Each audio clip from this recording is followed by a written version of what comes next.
Goedemiddag iedereen. Het is toch wel leuk om te zien dat we talrijk aanwezig zijn en een paar bekende gezichten, toch ook persoonlijk voor mij. So welcome everyone. It's good to see that we're quite so many. En dus bij deze wil ik jullie ook van harte welkom heten bij deze openingsceremonie van de EU AI Week. Céline en ik, we zijn absoluut verheugd om jullie welkom te mogen heten op wat we nu toch wel de hoogmis kunnen gaan noemen, de jaarlijkse hoogmis rond artificiële intelligentie. Deze week meer dan 60 evenementen op verschillende locaties, meer dan 200 sprekers, zowel nationale als internationale sprekers. Dus echt wel iets om naar uit te kijken. Nu, de titel, Towards Technical Convergence, komt ergens ook wel dat we minder in silo's willen gaan denken. Silo's rond de technologieën. Hè. Denk maar aan AI, cybersecurity, 5G. Wat we bijvoorbeeld willen is dat we echt AI gaan toepassen in cybersecurity, zodat we die uitdagingen nog veel beter kunnen uitgaan of aangaan. Maar wat we ook willen, is dat ook die verschillende ecosystemen nog veel meer gaan samenwerken. Deze week nog een paar praktische zaken voor de mensen dat bij ons zijn, meer van op afstand. Jullie mogen zeker de chat gebruiken, niet alleen om de dialoog gaande te houden tussen ons allemaal, maar ook voor de sprekers van de sessie, dat ze duidelijk weten, oké, wat leeft er eigenlijk? Welke topics kunnen we bijvoorbeeld nog extra gaan aanhalen? Verder, als jullie op social media graag iets willen posten, de hashtag van de week is hashtag EU AI Week. Bij deze geef ik graag het woord aan Céline. Bonjour à tous, mesdames, messieurs les ministres et secrétaires d'État, chers vous tous. Je suis ravie de modérer cette semaine européenne de l'intelligence artificielle aux côtés d'Annelise. Alors, comme il a pu vous être dit déjà en flamand, cette semaine sera très riche en événements, avec plus de 60 événements gratuits sur 5 jours, des événements avec plus de 200 intervenants nationaux et internationaux, et qui s'adressent également à différents publics. Donc, des événements pour les experts, des événements pour le grand public, des événements de brainstorming, de propositions. Voilà, tout pour ravir chacun de vous et pour être à jour sur toutes les nouveautés en intelligence artificielle, mais également des événements avec des grandes annonces. Donc, voilà, donc on pointera ces différents événements aujourd'hui sur cette cérémonie d'ouverture pour voilà, que vous puissiez y assister et être tenu au courant le plus rapidement possible. Depuis l'année dernière, où j'ai eu également la chance de modérer cette première cérémonie d'ouverture, le monde de l'IA vertigineux a encore bien muté, a encore bien changé, avec des réglements en éthique au niveau de la Commission européenne, des projets de recherche aboutis, mais également des grandes annonces avec notamment la sortie de la société OpenAI. Nous allons beaucoup en parler forcément cette semaine. Alors, nous allons d'abord démystifier le sous-titre la convergence technologique à son apogée. Effectivement, nous nous trouvons aujourd'hui dans un tournant de maturité, autant pour l'intelligence artificielle que la 5G, que la blockchain, que l'Internet des objets. Et donc, toute cette convergence technologique est très importante, de manière à décloisonner les écosystèmes, de manière à construire des applications utiles pour l'ensemble des citoyens. Donc, cette convergence technologique est aujourd'hui très importante. Convergence entre donc, les différents écosystèmes, comme j'ai pu le dire, mais également entre les différents territoires et les différents pays européens. Quelques détails pratiques. Cette session n'amène pas de questions-réponses. Néanmoins, vous pouvez, via la conférence Zoom, poser quelques questions. Donc, ceux qui sont en présentiel ou ceux qui sont également en distanciel. Elles seront répondues par certains administrateurs de la plateforme ou reportées dans les séances dédiées. Donc, voilà, donc n'hésitez pas si les questions vous brûlent les mains.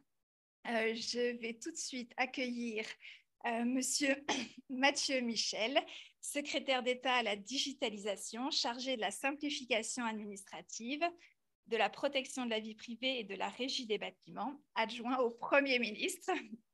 Alors, il a depuis le début dans son portefeuille l'intelligence artificielle avec le support du SPF BOSA et la coalition AI for Belgium. Monsieur Mathieu Michel. Bien, merci beaucoup.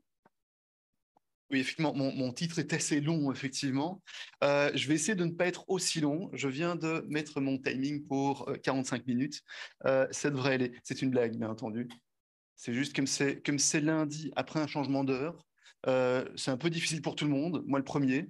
Donc j'essaie de faire des blagues pour capter l'attention de l'Assemblée. Donc bonjour à chacune et chacun d'entre vous. Donc ça a été évoqué il y a une seconde par nos deux introductrices, on dit. Merci. Alors effectivement, je pense on vit une période assez extraordinaire. On vit une période qui est une période charnière et qui nous renvoie en fait, je veux dire que depuis 2 ans, je suis au cœur de cet enjeu-là, qui nous renvoie au cœur de cette digitalisation, au cœur de ce monde qui change. Alors, voilà. Alors, le digital va changer, je pense que vous le savez fort bien, va changer le monde de toute une série de façons. Il va le rendre plus efficace, il va le rendre plus simple, il va le rendre meilleur marché, il va le rendre aussi plus durable. En dat zijn opportuniteiten dat we moeten absoluut nemen voor iedereen. Volgens mijn mening moeten wij in België, maar ook overal, een nieuwe mindset ontwikkelen. Een mindset die zal de opportuniteiten mogelijk kunnen maken. En daarvoor, dat mindset, dat is wat ik noem een smart nation mindset. Dat is een mindset die voor digitalisering geldig is, maar waarschijnlijk ook voor vele andere dingen. En dat is gebaseerd op 3 belangrijke pijlers. Inclusie. Inclusie, dat betekent dat digitale voor iedereen is. Digitaal is een tool en dat is niet een eind voor zelf. Dat is iets heel belangrijk. Bijvoorbeeld als wij spreken over digitaal geloof enzovoort. De tweede pijler, en het wordt gezegd een paar minuten geleden, dat is convergentie. En ik zal terug erop komen. Convergentie, dat betekent dat we absoluut samen moeten werken. En vooral in België met zo'n complexe staat en zo complexe instellingen. En ten derde, ambitie. Ambitie betekent dat de wereld is onze speeltuin. Niet enkel Wallonië, Bruxelles of Vlaanderen, maar België. Alors c'est la raison pour laquelle on a travaillé sur non pas un plan d'intelligence artificielle, mais plutôt un plan de convergence en intelligence artificielle. Vous le savez, cette semaine est l'opportunité de voir comment on peut être meilleur en intelligence artificielle, comment est-ce qu'on peut saisir l'ensemble des enjeux en matière d'intelligence artificielle. Et donc l'essentiel sur lequel nous avons souhaité travailler, c'est un plan de convergence. Un plan qui a pour objectif en fait 3 éléments fondamentaux dans lesquels, au niveau du fédéral, on considère qu'on peut avoir une vraie valeur ajoutée. Je pense que c'est important de ne pas, dans notre pays, de ne pas faire ce qui se fait déjà. Je pense que c'est important de ne pas générer des doublons, pour respecter les rôles et les légitimités de chacun. Et je remercie d'ailleurs les ministres présents aujourd'hui à mes côtés. C'est un signal fort. Parce que la convergence, c'est essayer de voir comment on peut respecter évidemment nos fonctions de légitimité, mais surtout comment on peut se renforcer l'un l'autre. Alors, pour ce qui me concerne, lorsque j'aborde la question de l'intelligence artificielle, il y a 3 éléments essentiels sur lesquels je pense que nous pouvons avoir une plus-value au niveau du fédéral. Le premier, c'est totalement libérer le potentiel de la donnée. Aujourd'hui, on le sait, la donnée, et certainement en Belgique, que ce soit le retard qu'on a pris au niveau de l'open data, que ce soit la capacité qu'on a à faire davantage en fait interagir les données les unes avec les autres, dans un environnement sécurisé à la fois d'un point de vue technique, mais aussi légal, est quelque chose d'essentiel. Et derrière, effectivement, ce potentiel de la donnée, je ne vais pas vous faire l'article, vous le connaissez mieux que moi, il y a évidemment le potentiel qu'on peut aller chercher en matière de santé, en matière de climat, en matière d'énergie. Et donc, l'objectif et la mission qu'on s'est donnée avec mes équipes, c'est vraiment de voir comment on pouvait libérer au maximum la donnée pour qu'elle puisse alimenter les écosystèmes vertueux en matière d'intelligence artificielle. Deuxième aspect essentiel sur lequel nous travaillons, c'est anticiper l'impact sociétal. On le sait aujourd'hui, l'intelligence artificielle va avoir, et vous allez en parler probablement toute la semaine, va avoir un impact majeur dans le fonctionnement même de la société. Quand on voit par exemple comment ChatGPT peut impacter même notre cabinet, puisque très régulièrement mes collaborateurs me font des notes inspirées de ChatGPT, il vaut mieux les vérifier.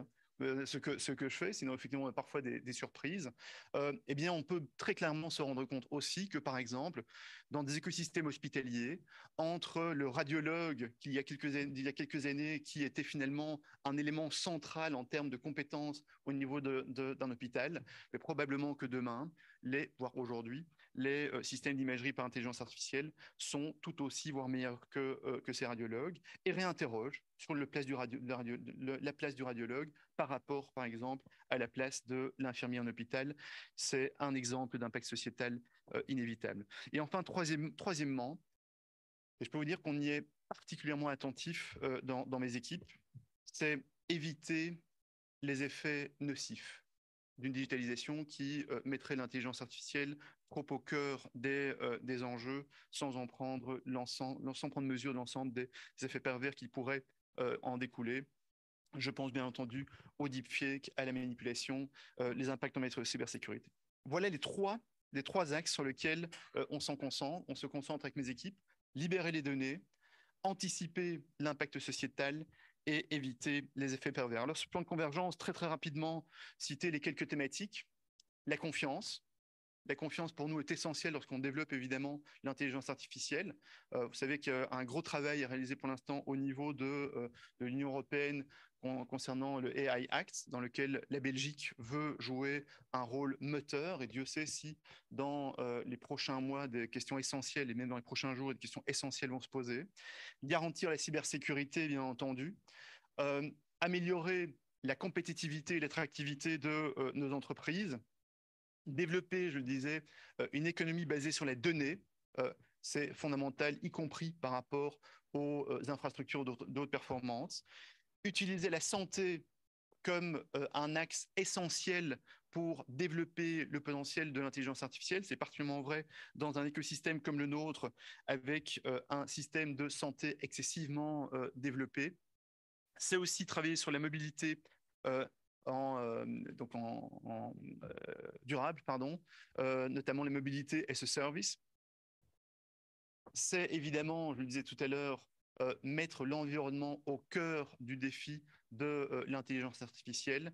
Et pour ce faire, deux autres aspects sur les 9 chapitres que compte le plan de convergence d'intelligence artificielle, qui sont la formation, et notamment la formation tout au long de la vie, et enfin montrer l'exemple pour, au niveau des administrations, développer des applications les plus efficaces possibles. Voilà les 9 ambitions qu'on s'est fixées dans ce plan de convergence. En het wordt gezegd, convergentie is wat het belangrijkste is, denk ik. En vooral hier in België. En dus het plan, het convergentieplan, is voorzien om met iedereen te werken. Om met iedereen te kunnen iets nog beter te kunnen bouwen. Et c'est la raison pour laquelle je suis assez fier, effectivement, de pouvoir compter sur une personne que j'ai envie de remercier, qui est au cœur, finalement, de cette construction de la convergence. C'est Nathanaël. Je pense que vous connaissez Nathanaël comme moi maintenant. C'est pas facile tous les jours. C'est pas facile tous les jours avec Nathanaël. Il est parfois insupportable. Mais son énergie est tellement motrice. Je pense qu'il y a des personnes dans des institutions, sur un territoire, qui à un moment donné mettent leur passion au service d'une cause et embarquent tout le monde avec eux, même si parfois c'est pas facile, Nathanaël. Mais je voudrais vraiment du fond du cœur te remercier parce que c'est le genre d'énergie qui change le monde. Et donc c'est ce qu'on fait aujourd'hui. Je voudrais vraiment qu'on puisse l'applaudir.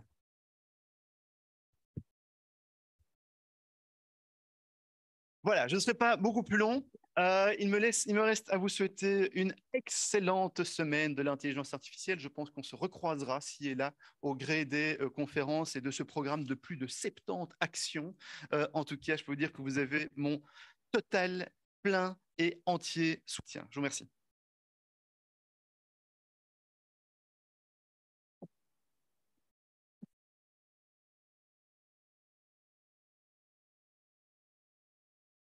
Dankjewel, meneer Mathieu Michel, voor deze toch wel inspirerende introductie en zeker heel to the point. Hierbij hebben we dan nu ook, dus eigenlijk het vervolg dat we gaan doen. Is beste wel... AI-gemeenschap, als Vlaams minister van Economie en Innovatie. Nee, dus wat we nu eigenlijk willen gaan doen, is dat we sprekers hebben van de verschillende gewesten, zodat we echt wel weten welke acties er toch wel allemaal niet ondernomen worden in België. En onze eerste spreker, dat een beetje te snel begonnen was, is Joop Roens. Hij is Vlaamse minister van Economie, Innovatie en Werk. En hij wil ons graag via een toegezonden video toespreken. Dus hierbij, ja, Joop Roens. De AI-gemeenschap. Als Vlaams minister van Economie en Innovatie is het een groot genoegen u hier te mogen toespreken ter gelegenheid van de Europese AI-week. In Vlaanderen zijn we ervan overtuigd dat het gebruik van artificiële intelligentie en datagedreven digitalisering in het algemeen cruciaal is voor de ontwikkeling van onze economie, voor ons concurrentievermogen en onze productiviteit. Investeren in AI is investeren in de toekomst van onze welvaart. En daarom besliste de Vlaamse regering al in 2019 het Vlaamse AI-beleidsprogramma uit te rollen, waarbij we jaarlijks 32 miljoen euro investeren in artificiële intelligentie, in hoogwaardig onderzoek, in de begeleiding, in ondersteuning en de opleiding van onze Vlaamse KMO's. En tenslotte in een heel belangrijk flankerend beleid om het bredere publiek ook te informeren. En zo volgen we ook het principe van de quadruple helix, waarbij de overheid, de universiteiten en de kennisinstellingen, onze bedrijven en burgers allemaal samen betrokken zijn. Naast ons AI-beleidsprogramma ondersteunen we via onze reguliere innovatiesteun ook het gebruik van artificiële intelligentie in onze innovatietrajecten en in onderzoek. En zo in totaal investeert de Vlaamse overheid jaarlijks ongeveer 100 miljoen euro in AI en datagedreven digitalisering. En toch is er nog een lange weg te gaan. Uit onze jaarlijkse Vlaamse AI-barometer blijkt dat het gebruik van artificiële intelligentie in onze KMO's nog niet zo snel toeneemt. Ook al is de trend positief. En daarom, beste mensen, daarom moeten we onze bedrijven blijven sensibiliseren over het gebruik van AI en de opname van de technologie in ons economisch weefsel verhogen, verbeteren, via onderwijs, via opleiding en een sterke band met onze onderzoekscentra. De razendsnelle digitalisering en de ontwikkeling van AI die vereisen voorzichtigheid. We kunnen de ethische vragen, het noodzakelijk respect voor de waarde en de impact op de samenleving niet negeren wanneer we investeren in artificiële intelligentie. En daarom financiert de Vlaamse overheid ook het Interuniversitair Kenniscentrum Data en Samenleving, dat onderzoek doet naar deze ethische en juridische vragen. Een stevige kennisbasis, dat blijft het fundament. Het fundament waarop we onze vooruitgang in AI bouwen en van waaruit we het gebruik van AI in onze economie verder zullen uitrollen. Dit jaar evalueren het Vlaamse AI-onderzoeksprogramma om een nieuw plan voor de volgende cyclus van 5 jaar te kunnen voorbereiden. Een plan dat nog veel beter en nog veel meer future-proof zal zijn. En ik hoop dat deze AI-week voor alle deelnemers een gelegenheid zal zijn om te kunnen groeien, om bij te leren, om te kunnen connecteren en om vervolgens het AI-ecosysteem in België en Europa een nieuwe impuls te geven. In Vlaanderen zijn we ervan overtuigd dat duurzaamheid, innovatie en digitalisering hand in hand kunnen gaan. En samen zullen we in staat zijn en zullen we ons in staat stellen die uitdagingen van de toekomst aan te gaan. Laten we samen naar dat doel toewerken. Ik wens jullie daarbij heel veel succes.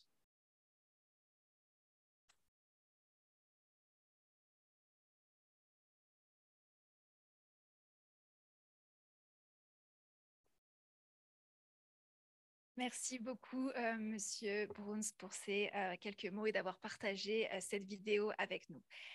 Monsieur le ministre Willy Borsu, vice-président de la Wallonie, ministre de l'économie, du commerce extérieur, de la recherche et de l'innovation, du numérique et de l'agriculture, et on sait combien les effets de l'intelligence artificielle sont importants dans ce secteur également, de l'aménagement du territoire, de l'IFA-PME et des centres de compétences, n'a malheureusement pas pu être parmi nous aujourd'hui, mais a tenu vraiment à enregistrer une vidéo de manière à nous faire part de toutes les actions coup de poing en intelligence artificielle en Wallonie.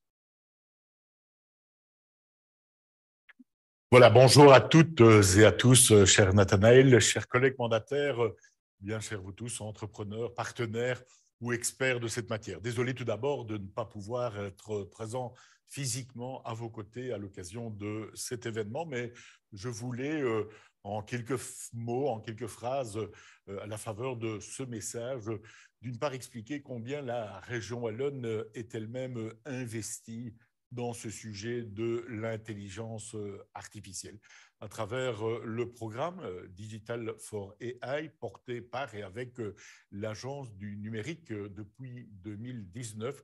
Nous avons souhaité mobiliser d'abord un certain nombre de moyens et de ressources. Elles sont indispensables, plus de 20 millions d'euros, notamment financés à travers le plan de relance pour soutenir un grand nombre d'actions en la matière. Je vais évidemment ne pas pouvoir les citer toutes, mais je voudrais notamment mentionner d'une part l'approche et le programme Start Intelligence Artificielle qui permet tout au long de l'année de déposer des dossiers pour qu'une entreprise, pour qu'un interlocuteur économique puisse faire le diagnostic des possibilités, de l'état aussi de son entreprise en matière d'intelligence artificielle. Si on est plus loin, si on a déjà développé un projet à travers Tremplin Intelligence Artificielle, on peut alors être soutenu dans la mise en œuvre d'un POC, d'un Proof of Concept, ou bien encore à travers CAP Intelligence Artificielle. On est déjà ici dans une démarche de valorisation économique, de valorisation commerciale d'une réalisation ou d'un projet. Le message à retenir, c'est que à travers l'Agence du numérique, nous souhaitons pouvoir être très actifs dans le développement concret de programmes, de mesures, mais aussi dans l'apport matériel ou dans l'accompagnement de nos acteurs en la matière. Mais le soutien régional, il s'est aussi exprimé à travers le projet ARIAC et à travers le consortium TREL, un soutien considérable pour que les chercheurs, le monde académique, les entreprises, les pouvoirs publics et d'autres encore puissent ensemble, si je puis dire, faire progresser notre espace de recherche et d'expérimentation de l'intelligence artificielle. Si nous voulons pouvoir répondre à ces enjeux et objectifs européens, je me permets de les rappeler, 75% des entreprises à échéance de 2030 qui utilisent le cloud, le big data et l'intelligence artificielle, on a besoin de cette mobilisation.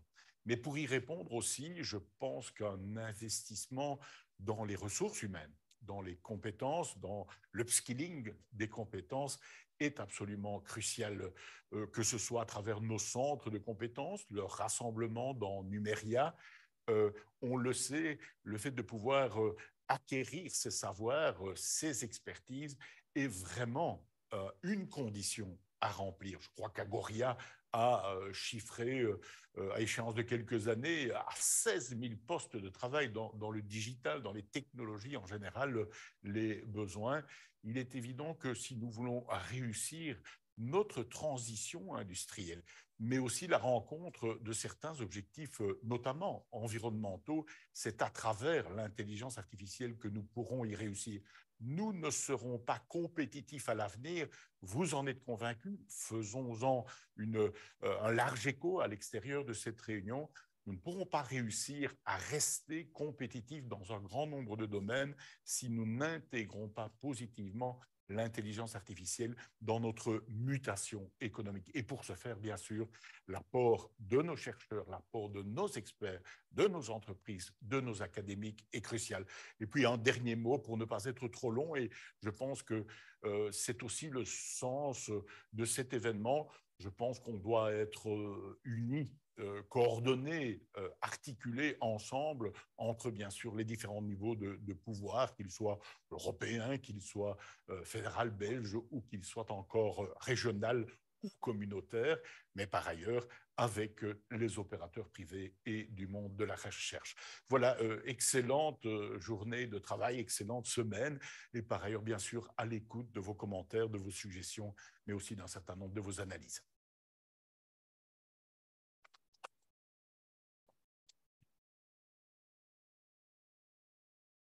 Dus ook weer dankjewel aan meneer Boursu. Ik denk dat het ook weer aangeeft het belang van ook wel deze week, dat we toch wel die topics zeker bespreekbaar maken. En dan zou ik nu ook graag meneer Bernard Clairfaillit op het podium willen verwelkomen. Minister van de Brusselse hoofdstedelijke regering, belast met werk- en beroepsopleiding, digitalisering, plaatselijke besturen en dierenwelzijn.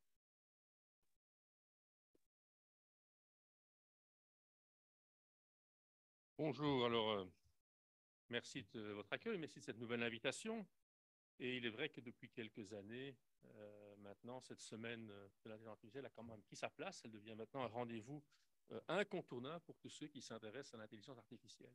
Alors si le thème de cette année, c'est Towards Tech Convergence, on a, semble-t-il, déjà réussi Towards Pole Convergence.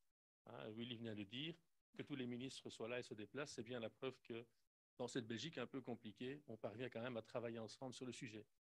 Le point négatif, c'est qu'on va peut-être tous répéter la même chose. Voilà, et ça fait partie un peu de ce cadre belge. Alors, je commencerai mon intervention avec une question qu'on se pose peut-être tous. Moi, je me suis posée. A-t-on vraiment besoin de l'intelligence artificielle? Est-ce qu'on peut lui faire entièrement confiance? Alors, vous êtes tous spécialistes de l'intelligence artificielle, vous travaillez sur des tonnes de choses que beaucoup de gens ne connaissent pas, mais dans le grand public, aujourd'hui, c'est, tu l'as cité, ChatGPT. Hein, ChatGPT. Alors, je lui ai posé la question. Je lui ai posé la question. Qui est Bernard Clairfaillit? Alors, pas par égoïsme, c'est parce que c'est le seul sujet où je suis sûr de connaître plus que ChatGPT, donc je peux vraiment vérifier les informations.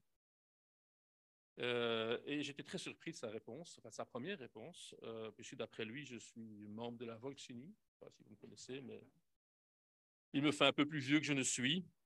J'aurais également été sénateur, c'est le seul poste que je n'ai pas encore exercé. C'est peut-être, voilà. Bref, ça veut dire en tout cas que il se trompe, mais on sait aussi que l'objectif, c'est qu'il se trompe de moins en moins au fur et à mesure qu'on corrige les données. Et donc, voilà. Dus wij moeten echt benadrukken dat het leervermogen van ChatGPT opmerkelijk is, want na enkele verbeteringen toont ChatGPT nu correcte informatie met uitzondering van mijn geboortedatum. De chatbot denkt namelijk dat ik iets ouder ben, maar oké, ik zal dat corrigeren.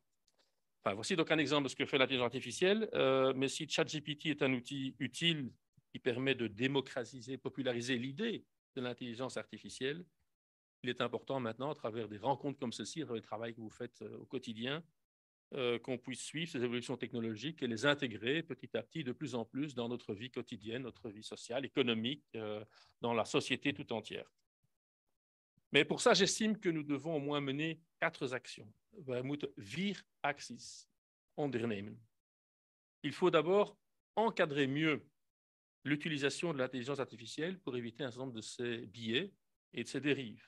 L'exemple le plus évident, auquel tout le monde pense, c'est de cadrer mieux l'utilisation de la reconnaissance faciale à des finalités spécifiques sans tomber dans l'analyse de tous nos faits et gestes. Hein, George Orwell, en 1984, aurait dû mettre son roman en Chine.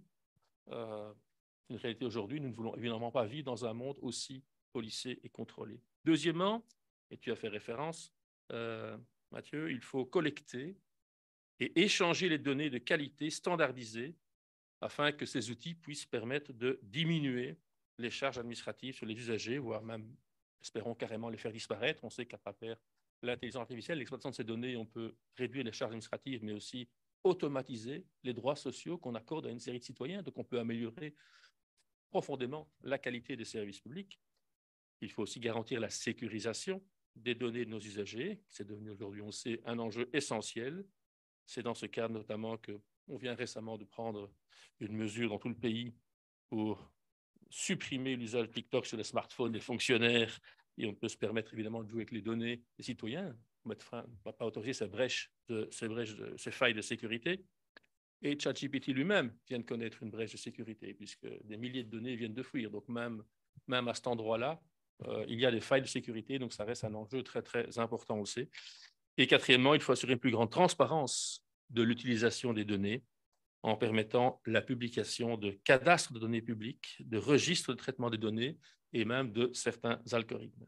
Dit zijn voor mij de 4 belangrijkste uitdagingen die essentieel zijn voor de ontwikkeling van een artificiële intelligentie ten dienste van iedereen of volgens sommigen ten dienste van het algemene welzijn.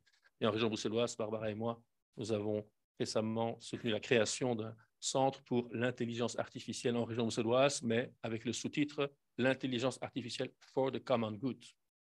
Dans cette volonté-là, qu'elle serve au bien-être de l'humanité, à son développement économique et social.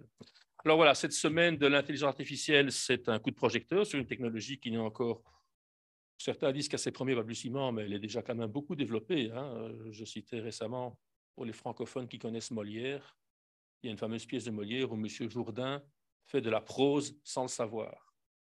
Bien, nous avons tous aujourd'hui de l'intelligence artificielle dans des tonnes de choses que nous utilisons absolument sans le savoir. Le grand public le découvre parfois avec effroi et il ne se rend pas compte combien des services intelligents lui sont rendus à travers tous ces algorithmes cachés, secrets, mais qui servent à améliorer la qualité de service. Enfin, pas toujours la qualité, parfois c'est des intérêts purement commerciaux, c'est bien l'enjeu du débat éthique que nous avons à avoir dans l'encadrement de ce développement de cette technologie. Voilà, je vous souhaite donc tous une belle semaine. Je pense qu'il y aura plein de travaux intéressants. Nous les suivrons avec intérêt. La région bruxelloise s'inscrit pleinement dans cette dynamique et souhaite, à l'instar des autres régions et du ministre fédéral, faire de la Belgique un des pays également moteurs et profiteurs de cet élan. Merci. Dank u wel.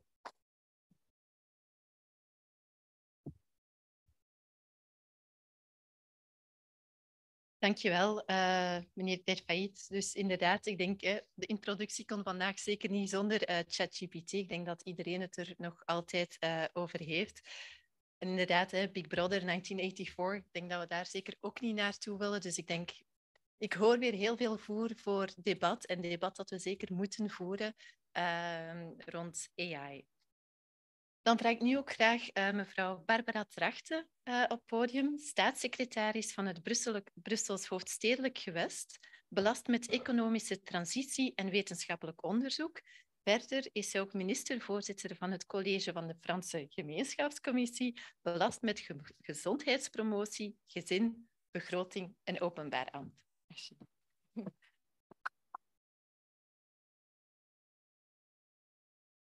Bonjour à toutes et à tous, iedereen. Je suis ravie de me joindre également à vous pour l'ouverture de cette semaine. Ik ben zeer blij om samen met u deze AI Week te mogen openen. Ten eerste omdat die duidelijk in referentie en ook in showcase geworden is voor de Belgische AI-initiatieven. Donc, très heureuse d'être là avec vous pour le lancement de cette semaine, qui est devenue une référence, mais aussi particulièrement heureuse du thème choisi pour cette semaine, à savoir la convergence des technologies. Je pense que ce thème est particulièrement bien choisi et nous sommes particulièrement bien choisis au niveau de la région bruxelloise, puisque nous pensons qu'on peut en effet miser sur les nouvelles technologies, sur l'intelligence artificielle notamment, la robotique, les données, si nous les centrons sur l'humain, si on les fait converger avec des enjeux essentiels pour notre société, pour améliorer notre qualité de vie ou pour répondre aux grands défis sociaux et aux défis environnementaux. C'est cette vision que nous prônons à Bruxelles à travers nos compétences d'économie et d'innovation. Non pas le développement de la technologie for the sake of it, pour elle-même, mais bien au service, comme l'a dit Bernard, des êtres humains, au service de la réponse aux enjeux planétaires et de la construction d'un monde plus durable. C'est ce que nous soutenons notamment avec Innoviris, qui est l'Institut bruxellois pour l'innovation, qui prône donc une utilisation et qui finance l'innovation au service de la transition, et notamment l'innovation en intelligence artificielle. C'est dans suivant effectivement ce fil rouge que nous avons lancé un nouveau pôle d'excellence à Bruxelles en intelligence artificielle. Donc, je saisis l'opportunité qui m'est donnée d'ouvrir cette semaine pour vous indiquer quels peuvent être vos partenaires à Bruxelles et pour vous inviter à nous y rejoindre. Ce pôle d'excellence en intelligence artificielle se compose de 2 grands piliers. D'abord, en effet, FARI, notre institut bruxellois en intelligence artificielle pour le bien commun, for the common good, qui travaille au développement d'une intelligence artificielle éthique basée sur l'humain. Elle est soutenue par Innoviris. Elle a aussi été soutenue par l'Union européenne à travers le plan national pour la reprise et la résilience. Cet institut va et a déjà commencé à assurer la formation de futurs talents en intelligence artificielle, notamment des doctorats conjoints entre l'ULB et la VUB. Ils vont aussi former des professionnels et des décideurs, des décideuses politiques. Une AI Academy va à cet effet bientôt voir le jour. Paris assure également un travail de fond sur les applications de l'intelligence artificielle éthique et centrée sur l'humain dans différents secteurs. C'était le premier pilier. Le deuxième pilier, qui est peut-être plus neuf pour vous, on l'a appelé Sustain Brussels. Vous entendez dans Sustain, il y a AI. C'est le deuxième pilier de notre pôle d'excellence. Donc, c'est en réalité notre, en bon français, en bon néerlandais aussi, European Digital Innovation Hub, qui est donc cofinancé à nouveau par la région bruxelloise Innoviris et par la Commission européenne, qui va donc offrir des services aux entreprises, comme les European Digital Innovation Hub doivent le faire. Des entreprises qui ont une certaine ambition, une certaine exigence en termes de digitalisation. On va leur permettre effectivement des tests before invest, de la formation, du soutien pour trouver des investisseurs, de la facilitation via le networking. Mais là aussi, vous l'avez compris, Sustain, il y a AI, et puis il y a aussi l'exigence, évidemment, l'objectif de durabilité. C'est bien la marque distinctive de notre European Digital Innovation Hub, le fait de proposer des solutions digitales au service de la transition climatique et environnementale. Nous avons d'ailleurs inauguré avec Bernard la semaine dernière notre AI Experience Center, donc qui va à la fois comprendre les services de FARI et de notre European Digital Innovation Hub. À Bicentral, vous êtes toutes et tous cordialement invités. Il s'agit là aussi d'une véritable vitrine puisque c'est au coin, au rez-de-chaussée du bâtiment, ouvert à toutes et à tous. C'est un centre d'expérience. Vous pouvez aussi y aller avec vos familles et tester l'intelligence artificielle et le service que l'intelligence artificielle peut proposer au service à la fois de la planète et des êtres humains. Avec FARI, avec Sustain, nous sommes convaincus que l'intelligence artificielle à Bruxelles se développe au service de la transition écologique, la transition économique. Et donc, je remercie les équipes et notamment ceux et celles qui sont ici, Nathanaël également, pour œuvrer dans cette direction-là. Ik wens u een prachtige week met veel convergenties om de huidige maatschappelijke uitdagingen aan te gaan, of het nu gaat om economische, sociale of klimaatuitdagingen. En ik dank u voor uw aandacht.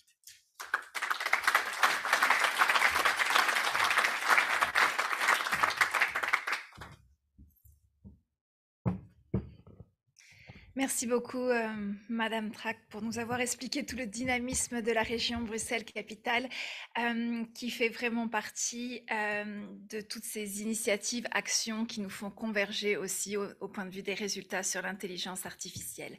Je vais maintenant donner la parole à Émilie Fauquedet, qui est programme manager dans le programme Digital Wallonia for AI, qui a été abordé notamment par Monsieur le ministre Willy Borsu. Elle était encore il y a peu directrice d'un programme d'accélération de start-up et donc elle sait ô combien l'importance de l'intelligence artificielle pour l'ensemble des sociétés, PME ou grandes sociétés. Et donc, sans vouloir déflorer l'événement du 30 mars auquel vous participerez, Madame Fauquedet, est-ce que vous pouvez nous expliquer un petit peu ce que Convergence technologique veut aussi dire pour l'Agence du numérique? C'est à vous.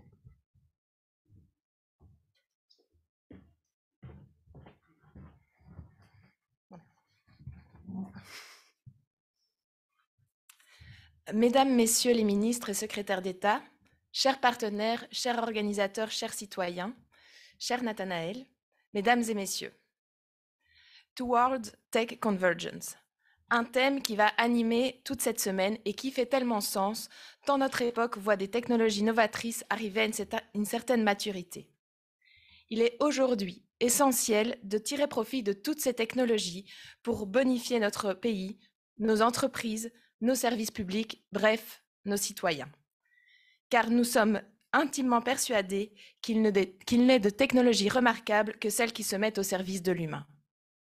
C'est ce qui nous anime au sein du programme Digital Wallonia Foréailles et que nous mettons en œuvre dans le cadre de cette stratégie wallonne en intelligence artificielle. Ce programme que Monsieur le ministre Borsu a présenté a été créé en 2019, déjà 4 ans, et il a pour mission d'accélérer l'adoption et le développement de l'intelligence artificielle en Wallonie. Il se base sur 4 axes. L'axe société, qui a pour objectif la sensibilisation aux enjeux de l'IA et la modernisation du secteur public. L'axe entreprise, avec différents dispositifs d'accompagnement et de financement qui ont été présentés par Monsieur le ministre. Un 3e axe, quant à lui, dédié au développement de compétences en IA et aux formations. Et enfin, l'axe 4, recherche, innovation et partenariat visant à la valorisation de projets de recherche et la fédération de partenaires de l'écosystème. 4 axes structurants, aux limites perméables, mais qui convergent tous vers le même but. Aujourd'hui, Digital Wallonia Foréailles, ce sont plus de 200 entreprises wallonnes qui ont bénéficié des dispositifs d'aide, tous secteurs confondus, car toutes les entreprises sont concernées, quel que soit leur secteur d'activité ou quelle que soit leur taille. Aujourd'hui, ce sont plus de 50 entreprises expertes en IA qui délivrent des services et des produits à nos entreprises. Aujourd'hui, ce sont plus de 2000 personnes sensibilisées ou formées. Aujourd'hui, ce sont aussi plus de 600 chercheurs en IA, qu'ils fassent partie du consortium Trail ou bien d'entreprises privées. Aujourd'hui, Digital Wallonia Foréailles, c'est encore un réseau de plus de 50 partenaires qui œuvrent aux côtés des entreprises. 4 ans plus tard, le bilan est très positif. Mais nous ne pouvons pas nous arrêter à ce constat. Nous devons accélérer le mouvement au profit de nos entreprises, de notre société, de nos citoyens. Partant d'un budget initial de moins d'1 million d'euros par an, le programme dispose aujourd'hui d'un budget total de 20 millions d'euros jusqu'en 2024, accordé dans le cadre du plan de relance de la Wallonie pour accélérer cette dynamique. À cela s'ajoutent plus de 30 millions d'euros de projets de recherche menés par le consortium Trail que la région a financé entre 2021 et 2026. Ensemble, nous voulons aller plus loin. Monsieur le ministre rappelait à juste titre les objectifs européens. 75% des entreprises de l'Union européenne utiliseront le cloud, le big data et l'IA en 2030. C'est ensemble, comme nous le sommes dans le cadre de cette semaine, que nous arriverons à avoir un impact important et durable pour notre société. Ensemble, accélérons le développement de notre écosystème. Sensibilisons nos entreprises, formons nos talents, renforçons l'innovation. Osons l'ambition, mettons-nous à l'action. Bien sûr, pas n'importe comment. L'objectif n'est pas de faire de l'IA à tout prix parce que c'est la tendance du moment, la hype ou le buzzword. Non, l'objectif n'est pas non plus de foncer tête baissée, sans prendre en compte les aspects humains, éthiques, juridiques et évidemment écologiques. Car l'IA, comme toute technologie, n'est qu'un moyen, pas une fin en soi. Les enjeux sont là, l'urgence aussi. Nos entreprises se doivent de rester compétitives. Il est essentiel qu'elles réduisent leur impact carbone et leur consommation énergétique. Elles-mêmes ont besoin de continuer à innover. Il est primordial de faciliter le travail difficile des collaborateurs. Certes, l'IA peut faire peur, évidemment. L'inconnu fait peur. Mais il est certain qu'elle ne laisse personne indifférent. N'est-ce pas, ChatGPT? Alors, concrètement, que faisons-nous? Profitons de cette semaine, les AI Week, pour nous informer, nous connecter, ouvrir les perspectives, pour converger et surtout passer à l'action. Car le plus grand risque lié à l'IA, ou un des plus grands risques, ne serait-il pas de ne pas faire d'IA? Alors je vous invite aujourd'hui, en bonne intelligence, à vous poser la question. Quel risque êtes-vous prêt à prendre? Je vous souhaite une AI Week passionnante.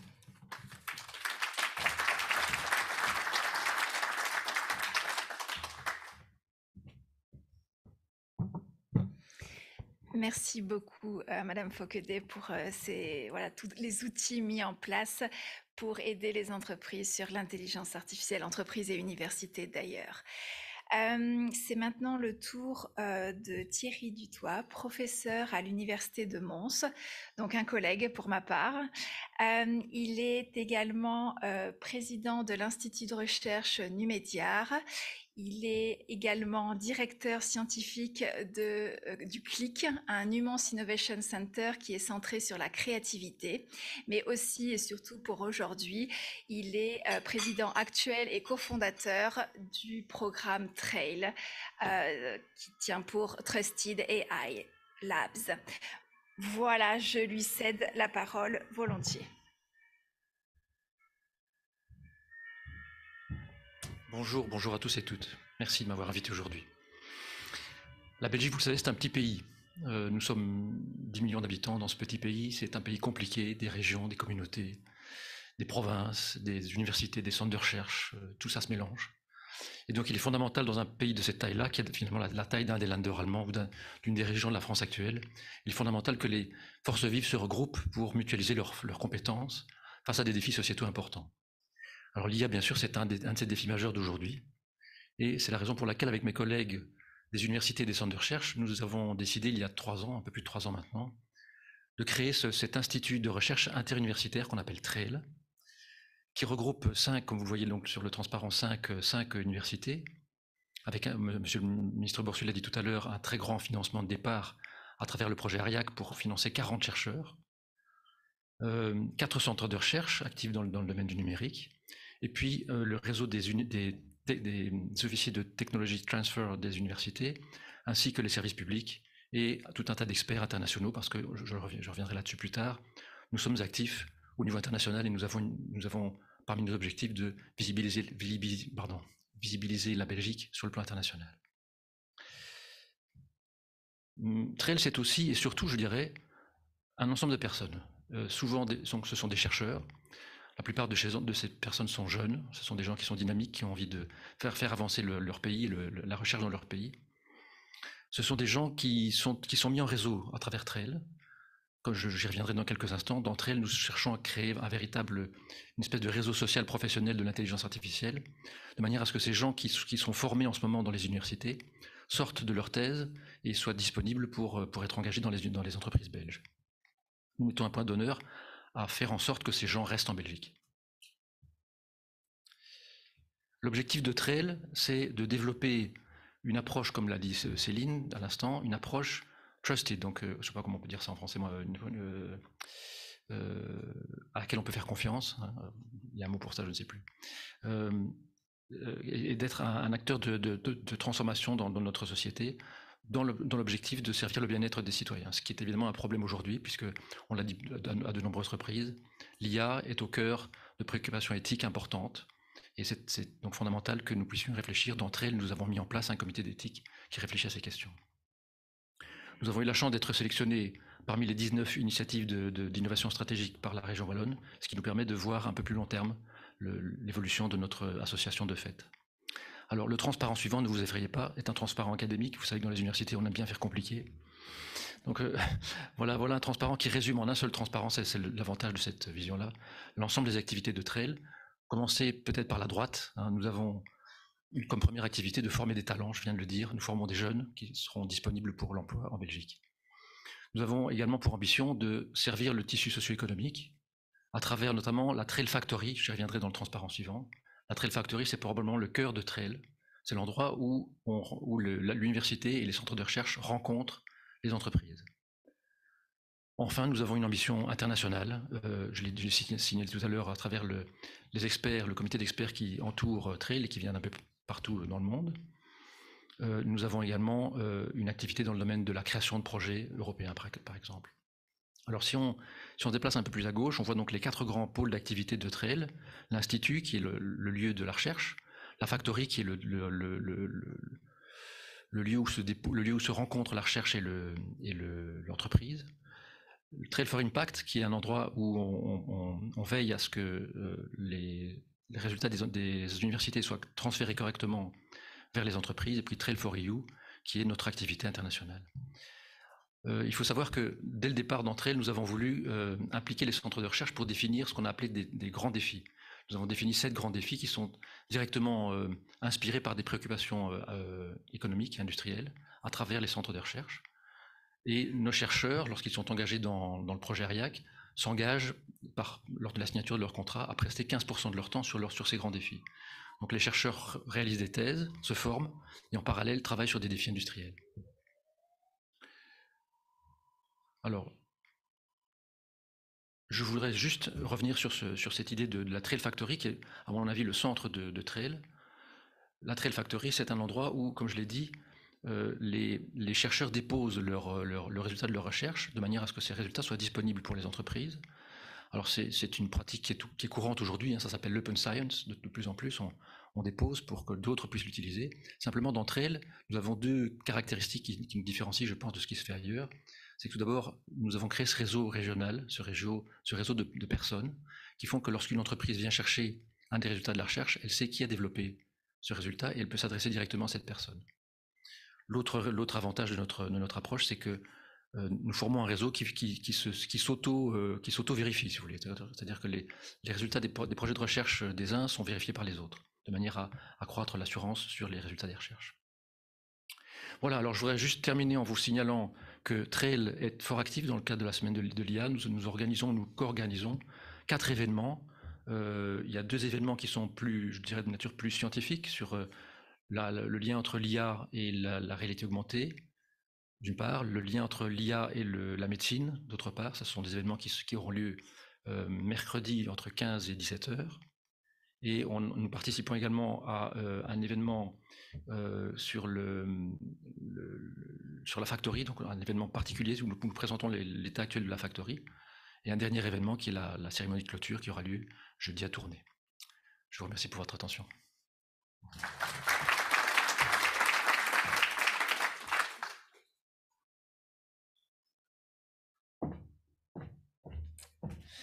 Dankjewel, meneer Dutoit.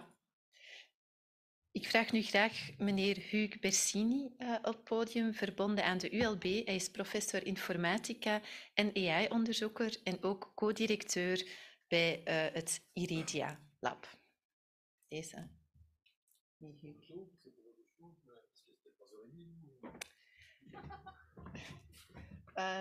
Oui, c'est pour remplacer Madame Anne-Noé qui malheureusement était malade aujourd'hui. Autant pour moi, autant pour moi. Donc, je vais vous parler de quoi là? De Farid? Bon, ok, d'accord. Ok, autant pour moi. Ben, écoutez, bon, voilà, bonjour à tous.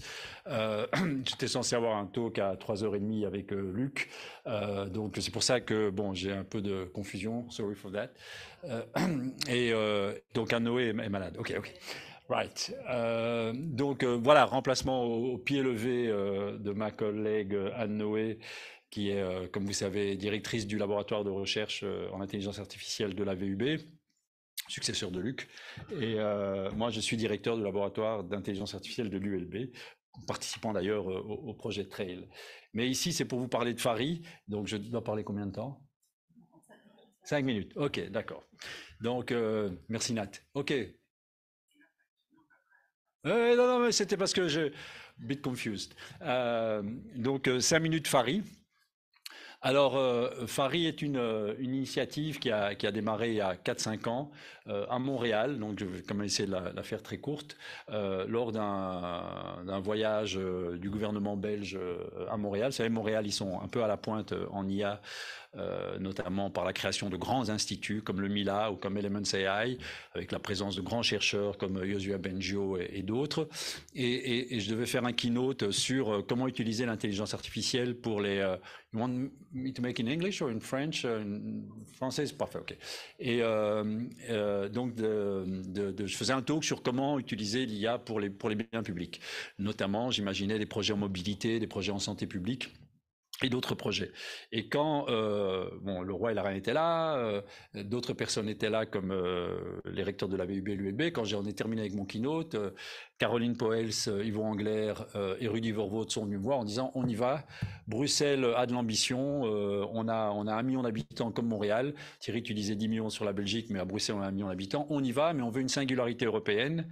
Il y a des slides Farid ou il n'y a pas de slides Farid? Non, ça c'est après moi. Ça c'est 3h30. Ça c'est pas 3 heures. Okay.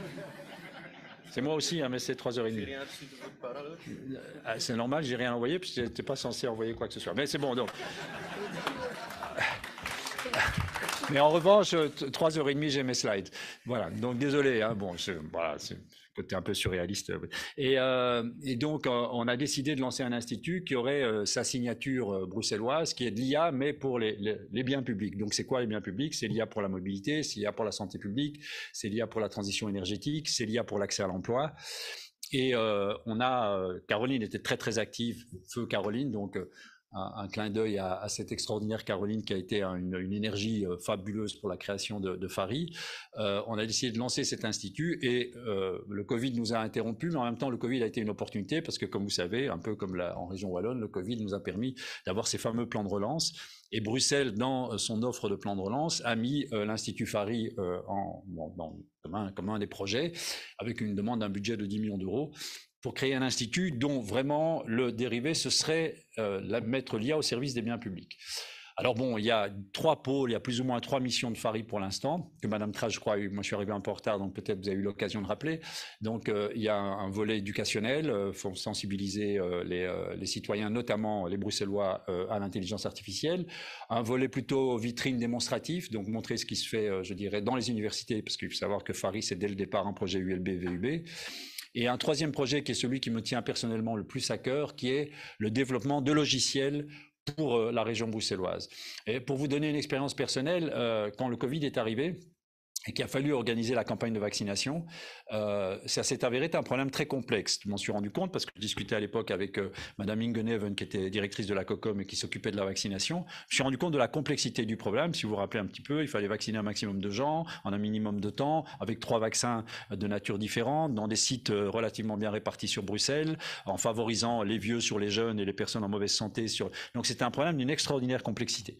Et en discutant avec elle, il y avait très peu d'informatique pour s'en occuper à la COCOM, j'ai commencé à développer des logiciels. Et je me suis rendu compte de la difficulté qui est d'un peu de modifier les mentalités des administrations qui ne se rendaient pas compte des opportunités qu'il y avait en IA pour faciliter la mise en place de logiciels. Bon, on a beaucoup travaillé, ça s'est avéré être un échec parce que bon, la culture de l'entreprise n'était pas encore à ce point, je dirais, en tout cas chez la COCOM. Et donc, il faut instiller un peu cela dans les administrations publiques. Et donc, moi, ma vision de Fari, c'est de faire des projets pour les administrations publiques, ma vision, mais qui est partagée, hein, parce qu'en fait, réaliser l'Experience Center, c'est fait. Si vous allez maintenant à Bicentral, parce que Fari s'est installé à Bicentral, si vous allez à Bicentral, vous allez voir un lieu d'exposition tout à fait intéressant de tout ce qu'on peut faire en IA. L'éducation, on va le lancer, mais déjà travailler pour les administrations publiques, on est en train de le faire. Alors, il y a plusieurs projets, donc il y en a 4 pour l'instant, qui sont vraiment très pratiques. Il y en a un chez Actiris, qui consiste à améliorer le matching entre les offres d'emploi et les demandes d'emploi. Donc, il existe des logiciels chez Actiris, mais on peut faire mieux. Pour autant qu'on arrive à les convaincre. Hein. C'est un travail. Alors, ce qui est intéressant, c'est qu'on travaille à une échelle locale, donc c'est bruxellois, donc on n'a pas l'ambition de. Vaut mieux d'ailleurs travailler en Belgique, vaut mieux travailler local que travailler global, pour des raisons dont je ne dois pas vous convaincre. Et donc, au moins à l'échelle bruxelloise, on arrive un peu à faire bouger les choses. On a un projet sur Bruxelles environnement et notamment le bien-être animal.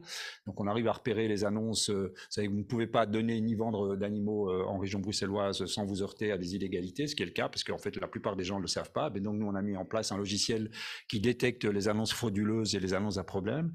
On a un projet sur la simplification administrative. Bruxelles, comme d'autres villes, pourrait bénéficier largement de simplification dans les documents que vous devez fournir 100 fois, 1000 fois. À chaque fois que vous avez un problème, il faut fournir les actes de naissance, des machins, etc. Donc, simplifier l'administration bruxelloise. Donc, il y a plusieurs acteurs de Fari qui sont impliqués là-dedans.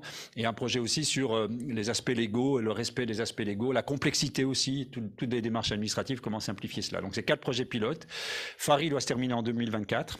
Donc, on a le couteau sous la gorge. Il faudra que pour 2024, on ait montré l'utilité d'un institut comme FARI. Alors, ce qui est remarquable, et j'en terminerai là-dessus, c'est qu'on est unique au monde. C'est-à-dire que même les Montréalais nous regardent avec des yeux envieux. C'est-à-dire qu'à Montréal, malgré la puissance qu'ils ont à l'intelligence artificielle, les administrations sont complètement déconnectées du monde de l'IA. Ils n'ont rien pu faire, aussi bon soit-il, aussi nobelisable soit-il, ils ne font rien pour les administrations. Donc il y a une vraie déconnexion, et c'est vrai dans la plupart des villes, dans la plupart des pays, il y a une vraie déconnexion entre les laboratoires d'intelligence artificielle dans les universités et les administrations publiques, qui quand elles ont besoin d'un coup de main avec des logiciels un peu sophistiqués, font des marchés publics, font des appels d'offres et passent par le privé. Et là, il y a quelque chose, à mon avis, à briser dans le fonctionnement naturel des administrations publiques, qu'elles passent par les universités, même si, in fine, les universités ne seront peut-être pas les derniers prestataires, mais au moins, ils auront partie prenante dans l'écriture des logiciels. Et c'est ce qu'on essaye de faire. Hein. Donc, c'est un pari qui est d'autant plus audacieux qu'il n'est fait nulle part. C'est-à-dire qu'il n'y a pas un pays au monde, une ville au monde, qui a ce genre de pratique d'aller voir d'abord les universités, discuter avec elles, mettre en place les solutions logicielles, quitte à la fin que le web ou que les applications smartphones soient faites par des véritables professionnels qui ont du temps et de l'argent à consacrer à cela, ce qui n'est pas forcément le cas des chercheurs. Mais les chercheurs, ils peuvent avoir une vision différente. Et donc, il y a dans FARI 400 chercheurs, potentiellement, provenant de 10 laboratoires, 5 de l'ULB, 5 de la VUB. Le centre est sur Bicentral, c'est facile d'accès. Vous sortez de la gare centrale et vous verrez notre vitrine. Et voilà, on a jusqu'à 2024 pour convaincre la Commission européenne qui a avancé 10 millions d'euros à la région bruxelloise. Mais la région bruxelloise aimerait récupérer cet argent à un moment. C'est la région qui a dû avancer et l'Europe qui la remboursera si les objectifs sont réunis. Et voilà, c'est FARI. Et excusez-moi, tout ça a été extrêmement improvisé. Hein, je ne le savais pas. Voilà. Et je vous retrouve dans 20 minutes si j'ai bien compris. Pour quelque chose que j'aurais mieux préparé. Merci.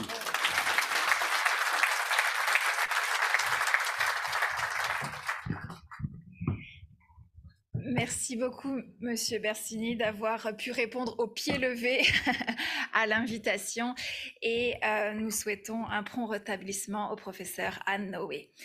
Merci beaucoup à tous les intervenants que nous avons eus aujourd'hui. C'était une grande chance de tous vous avoir, intervenants de qualité et qui œuvrent tous les jours pour l'intelligence artificielle en Belgique. Les soins de santé, la gestion de l'énergie, les services publics bénéficient tous dès aujourd'hui de l'intelligence artificielle. Pour assurer une utilisation éthique et responsable de l'intelligence artificielle, l'Union européenne a développé un cadre de confiance basé sur les principes de transparence, responsabilité, respect de la vie privée et des données, sécurité et durabilité environnementale. Plusieurs initiatives concrètes sont proposées par différents gouvernements, notamment des fonds européens pour des projets de recherche, et certains pays ont mis en place des stratégies nationales comme la France et l'Allemagne. La semaine de l'intelligence artificielle vous donnera l'occasion de présenter tous les avantages de l'intelligence artificielle dans différents domaines et de souligner l'importance de son utilisation responsable et éthique. Tout ce que j'ai dit depuis les remerciements aux différents intervenants a été généré par ChatGPT en copiant-collant les 3 premières lignes du communiqué de presse. Les informations sont justes, certes très généralistes, et comme certains ont pu le constater avec effroi, j'ai vu vos yeux s'agrandir. Eh bien oui, il n'y a pas seulement que 2 pays qui ont œuvré pour, pour des stratégies nationales en intelligence artificielle, mais également la Belgique avec le plan stratégique pour l'IA, donc qui a été adopté en 2022. Donc cette semaine sera surtout l'occasion de vous donner des détails beaucoup plus précis, des informations très justes et d'éviter des biais comme ça. Donc le premier challenge que je vous donne, c'est de se donner rendez-vous dans 1 an, de refaire le même test avec le même outil ou un autre devenu meilleur et de voir si la Belgique sort bien dans les réponses. Donc c'est un double challenge, un challenge scientifique puisque pour le coup, comment influencer les réponses de ces chatbot et un challenge de réussite. La Belgique sera devenue tellement incontournable qu'il ne sera pas possible de ne pas la mentionner. Donc voilà, donc rendez-vous dans 1 an pour faire ce nouveau test pour la cérémonie d'ouverture de cet événement incontournable. Dankjewel. Dus wat we nu nog eigenlijk willen doen, is de grote thema's van de week wat meer introduceren. Ik denk dat ze al heel veel aan bod zijn gekomen. En dus het grote onderwerp is eigenlijk e-health. We zien ook in België, er zijn enorm veel opportuniteiten in België rond e-health, zowel op vlak van onderzoek als eigenlijk voor business. Niet enkel voor de burger, dus als patiënt, dat we eigenlijk echt preventief en predictief gaan werken voor de patiënten en dus ook meer aan gepersonaliseerde zorg kunnen gaan doen. Maar ook hoe kunnen we AI gaan inzetten om eigenlijk de zorgverleners te gaan ontlasten, zodat zij ook weer meer kunnen gaan focussen op de patiënten. Dat bijvoorbeeld bepaalde processen kunnen gaan automatiseren. Nu, rond e-health is er ook een verhaal dat mij toch vrij nauw aan het hart ligt. Ik ben ook een mama van 2 kleine kindjes. En het is eigenlijk dat we artificiële intelligentie zijn gaan toepassen samen met UZ Antwerpen voor de vroegtijdige detectie van eigenlijk sepsis bij vroeggeborenen. Nu, wat is sepsis? Sepsis is eigenlijk een infectieziekte van de bloedbanen, waarbij dat eigenlijk kleine kindjes, die zijn daar heel vatbaar voor. 1 op 5 babytjes met een te laag geboortegewicht ontwikkelen sepsis. Jammer genoeg, 10% daarvan, voor hen is het echt wel fataal. En wat we eigenlijk zijn gaan doen met artificiële intelligentie, is echt van hoe kan artificiële intelligentie ervoor zorgen dat die zorgverleners niet enkel op hun buikgevoel moeten gaan rusten van oké, dit kindje is eigenlijk sepsis aan het ontwikkelen. Dus we zijn artificiële intelligentie gaan toepassen en wat we nu kunnen doen is echt wel 6 à 12 uur vroeger dan de zorgverleners gaan zeggen dit kindje is sepsis aan het ontwikkelen, we moeten hier echt wel iets aan doen. Dus dat is voor mij ook hoe dat we artificiële intelligentie echt wel ten goede kunnen gaan toepassen in het kader van e-health. Nu, e-health, hoe meer data we hebben, hoe meer inzichten we krijgen in onze ziektes, hoe meer we ermee kunnen doen. Maar dat brengt me dan heel snel naar het tweede thema van deze week, en het is ook heel veel aan bod gekomen, het is ook broodnodig, is het ethische aspect. We gaan niet zomaar onze data gaan sharen en gelukkig maar het privacy-aspect komt aan bod, de governance, en niet enkel in het verhaal van onze healthcare, maar ook wel wat we zien in de financiële sector. We zien banken, die hebben echt wel een maatschappelijk werk om leningen te gaan geven. Als we eigenlijk AI ons gaan laten ondersteunen om te zeggen die persoon krijgt een lening, al dan niet. We moeten toch zien dat AI niet gaat discrimineren, dat AI transparant genoeg is. Weer al, het is het bedrijfsleven, maar ze hebben ook wel een grote maatschappelijke functie. Hetzelfde om bijvoorbeeld bij een bedrijf, als je je cv opstuurt, heel veel cv's worden nu eigenlijk eerst getrieerd door AI-systemen. Ik hoorde over het laatst ook mevrouw Mieke de Ketelaar op televisie, die eigenlijk robotica heeft gestudeerd. Ja, voor AI, een vrouw dat robotica heeft gestudeerd, dat hebben we niet veel aangenomen in het verleden. Dus die cv hebben we waarschijnlijk niet nodig. Waarbij dat je toch wel ziet van ja, daar zijn echt wel problemen. Dus op zich, dat debat, we zien ook, we hebben er al over gesproken, de EU AI Act, de Digi Act. Het is echt wel een debat dat broodnodig is. AI kan zoveel doen voor ons, maar het is net zoals toen we de auto hebben uitgevonden. We hebben ook niet gezegd, ja mannen, allemaal gaan rijden, botsauto's, we zien wel wat er gebeurt. We moeten regelgeving hebben, we moeten weten hoe we ermee omgaan, zodat we het echt wel ten goede van de maatschappij kunnen gaan gebruiken. Nu, wat we ook gaan doen op het vlak van het eerste topic, e-health, we gaan ook de barometer delen deze week om te zien hoeveel er eigenlijk aan AI wordt gedaan bij huisartsen. En dan voor het tweede topic, ethiek, gaan we ook een assessment tool delen om eigenlijk te zien hoe ethisch AI is. Dus deze week allemaal zaken waar je zeker kan gaan naar luisteren en waar we allemaal naar uitkijken. En dat brengt me dan ook naar het derde topic van deze week. Je zou denken, heel veel van die kleinere bedrijven, we hebben al een paar keer gehoord, de grote bedrijven in België en ook in Europa doen allemaal aan AI. De kleinere bedrijven echter niet. En wat we zien is het niet enkel het trustworthiness aspect dat hen tegenhoudt, maar vooral de skills.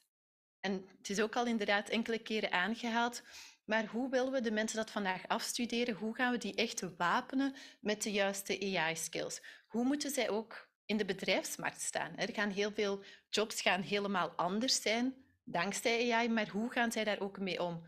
ook voor de jongeren, we moeten hen echt een stem kunnen geven van hoe zij met AI willen omgaan. Nu, ik wil daar toch ook een kleine pluim op onze hoed steken voor België. Ik heb persoonlijk zelf ook aan de KU Leuven handelsingenieur gestudeerd. En ik zie toch wel heel vaak, ook collega's van verschillende generaties, dat daar de wiskunde dat we kregen, dat echt toegepast is bij het businessgebeuren, dus bij bedrijfsprocessen, dat echt wel een sterkte is, ook voor mij persoonlijk, om eigenlijk te zijn kunnen gaan doorgroeien in AI. Dus ik denk dat we daar zeker niet slecht bezig zijn. Maar hoe kunnen we beter doen? Zeker niet achteruit gaan. Dus het is zeker een debat dat we gaande moeten houden. Nog 2 puntjes ook rond skills. Is dat we hebben meneer Serge Gorielli hier samen met ons, die eigenlijk een film heeft gemaakt, The Best Option. 20 minuutjes, dat, als ik mij niet vergis, funded is door de Europese Commissie ook, om het debat eigenlijk rond AI echt te gaan stimuleren. Dus dat is ook iets waar ik persoonlijk naar uitkijk, om woensdag die film toch voor de eerste keer te kunnen zien. En verder ook nog rond skills is dat er ook Connect2 is. Dat is eigenlijk een opleiding die toegankelijk is voor iedereen die bij een federale, gewestelijke of gemeentelijke administratie werkt. En die opleiding die stelt je eigenlijk in staat om te leren over digitale inclusie, om in het dagelijkse werk beter rekening te houden met deze thematiek. Er waren toch 2 zaken waar jullie deze week ook kunnen naar kijken. En bij deze laat ik aan Céline nog de 3 andere grote thematieken voorstellen. Merci beaucoup, Annelise. Et donc, effectivement, encore 3 thématiques qui sont très importantes pour cette semaine européenne de l'intelligence artificielle. Donc, je vais vous pointer quelques événements, mais il y en a vraiment beaucoup. Et donc, je vous invite à consulter tous les jours le programme pour choisir les différentes séances. Je vais maintenant parler de la cybersécurité. Effectivement, on a toujours un petit peu tendance à croire que les cyberattaques ne concernent que les grandes entreprises ou les infrastructures critiques, mais il n'en est rien. Donc les petites et moyennes entreprises, les citoyens peuvent être touchés et, voilà, par les cyberattaques avec la même fréquence. Et donc c'est pour ça que je vous donne rendez-vous le 28 mars pour voilà, un événement autour du cyberespace pour le rendre moins vulnérable, plus résilient aux différentes cyberattaques et afin que chacun puisse se protéger consciemment. Quitte à mentionner la sécurité des réseaux, j'aimerais également pointer le fait que l'intelligence artificielle, comme on a déjà pu le dire lors des différents pitchs précédents, traite une grande quantité de données et donc fait circuler des flux de données très importants. Et donc, un des points aussi importants de cette semaine sera la blockchain, avec la partie Blockchain for Belgium, qui pourra donc parler de ce sujet à bien des égards. En effet, avec l'avènement du Web 3.0 auquel participe la blockchain, nous avons maintenant cette possibilité d'avoir une vision décentralisée du web et donc une meilleure sécurisation des flux de données. Le Metaverse pourra également y jouer un rôle important et donc tous ces points seront abordés le 30 mars à 9h par Blockchain for Belgium, où 8 groupes de travail seront créés pour mettre en place des recommandations pour le gouvernement belge qui a été bien représenté aujourd'hui à cette cérémonie d'ouverture. Le 3e point, et ce sera ma dernière transition pour moi aujourd'hui, ça concerne les données. On en a parlé, l'intelligence artificielle génère beaucoup de données, et les données pour les PME justement. Quel est le rôle des petites et moyennes entreprises pour générer des données, pour les utiliser, où les trouver, où les enrichir, comment faire profiter ses produits, son business autour des données qui sont aujourd'hui disponibles. Et donc, je vous donne également rendez-vous le 30 septembre pour ce point-là. Et enfin, vendredi, il y aura une présentation des applications en intelligence artificielle pour les services publics. Monsieur Michel a pu l'aborder avec cette libération des données publiques.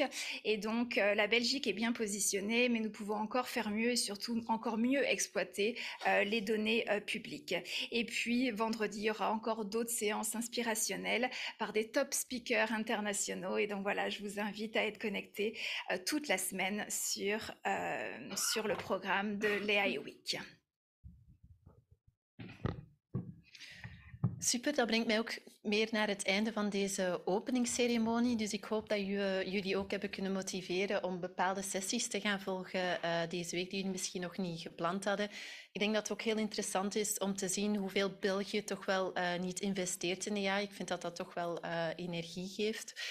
We willen je zeker ook nog uitnodigen voor de andere sessies van vandaag. We hebben natuurlijk nog meneer Bersini, die we al even on stage hebben gekregen. We hebben dan ook nog een debat, dus een inspirational session. De titel is Overview of the Next Future in AI Opportunities and then the Pitfalls for Development of AI in Belgium and Development. En dan hebben we natuurlijk ook nog meneer Peter Hinsen, The Never Normal, How Digital Technologies Can Help Shape the Society. Dus we hebben nu tot 12:30 een klein momentje pauze om even bij te praten, om ook voor de mensen dat remote inbellen, om even een koffietje te nemen. En dan hopen we je straks terug te zien voor de volgende sessies. En we wensen jullie natuurlijk een hele fijne week toe. En ik hoop dat jullie heel veel bijleren en heel veel bijdragen tot het debat. Dank je wel.